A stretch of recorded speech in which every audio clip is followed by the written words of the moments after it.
everybody? Welcome back to the BlitzCity Podcast. I'm your host, Kobe Orr, and today we're going to be talking about the top 5 underclassmen running backs in HBCU football. These are the guys who aren't the Jarvian Howards. You know, these are the guys who are still underclassmen, still with 3 to 4 years of eligibility left, and who are going to be something special this season because all of them are going to get carries this season. They will be on the field this season. They just aren't upperclassmen. That's all. They just aren't upperclassmen. They are underclassmen running backs. Keep in mind, this list is not one above the other. This is not a ranking. These are just my top 5. Marquis Gillis is number 1 from Delaware State University.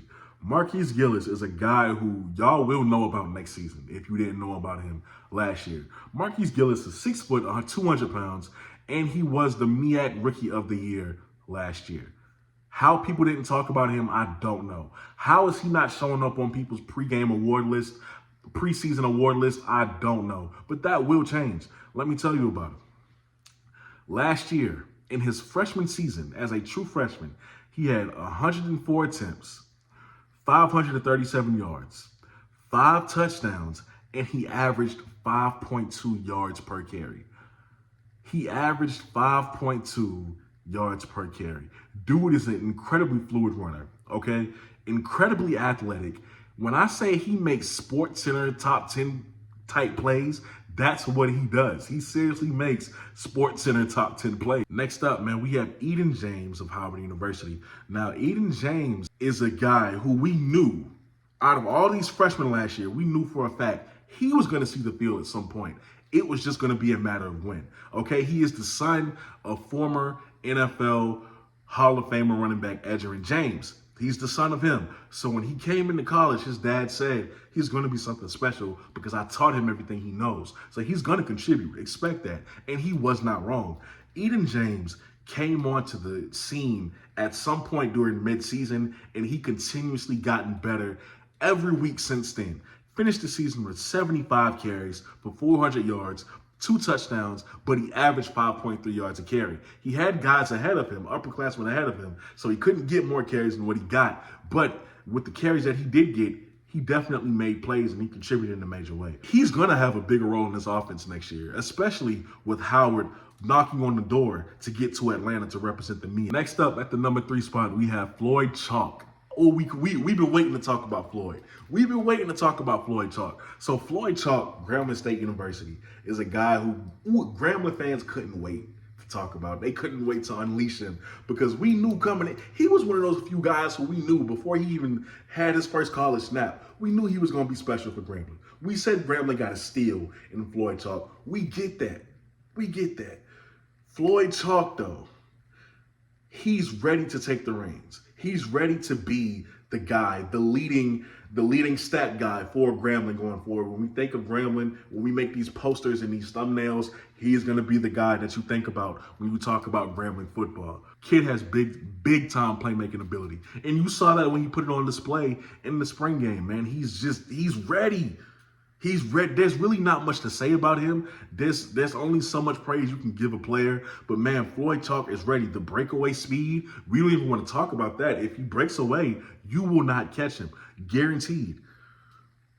And he's truly just an all-purpose running back. Whatever you want to use him for, you can use him for. Floyd Chalk is just a football player in every sense of the word. Now let's talk about a guy who virtually nobody has talked about. And it's a crime that nobody's talked about him. His name is Jordan Lennon, and he goes to Norfolk. As a true freshman, Jordan Lennon had 85 attempts, 425 yards. As a true freshman, in 3 touchdowns and averaged 5 yards a carry. Jordan Lennon reminds me of Mike Davis from South Carolina. He reminds me of Mike Davis from South Carolina. If you remember that era of Gamecock, if you don't, look it up. He's a downhill runner with great vision, and the guy's a bowling ball. Meaning once he gets a full head of steam, good luck tackling him. I wouldn't want to be that guy. I would not want to be that safety, that linebacker. Because I'd probably be diving at his legs. I wouldn't want to hit him straight up. I'm going to be honest with you. But Jordan Lennon, nobody talked about him. Even guys who cover the MEAC heavy wasn't really talking about Jordan Lennon for whatever reason. But I'm telling you right now, keep an eye out for him. Norfolk has something special with him. And last but not least, my personal favorite. For obvious reasons, because, a Bulldog fan. Tyler Smith, and I'm going to put my bias aside when I say this, has the makings to be a premier player in the FCS football. He comes from one of the top perennial programs, high school programs in the state of South Carolina. He's a redshirt freshman. I said this when he committed. I said he's going to be a star. He redshirted last year. We already knew that was going to happen. Coach Pugh redshirts a lot of his freshmen. That's not new. I got to watch him this spring. I've been following him since he stepped on campus at Orangeburg, but I got to watch him in person this spring. And I'm going to tell you right now, he's absolutely as advertised. He is absolutely as advertised.